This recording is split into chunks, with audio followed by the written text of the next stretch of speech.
Pag-usapan natin ang real talk.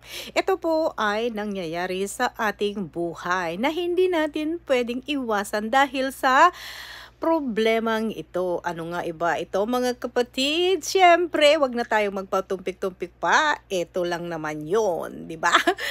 Pakialamero, pakialamera. Nakikisawsaw sa bagay na hindi naman siya ang apektado. 'Di ba? Yon, isa yon. Misplaced anger, galit na nailhis kasi hindi naman ikaw ang totoong dahilan pero sa'yo binubuhos. Galit na wala sa lugar dahil hindi ka naman gumawa ng masama pero pinapalaki at ginagawang personal ng iba. Sa madaling salita, nakikisawsaw, naggalit, na hanggang sukdulan.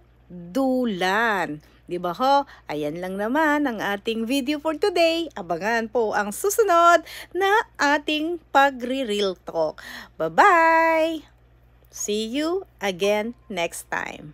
Bye!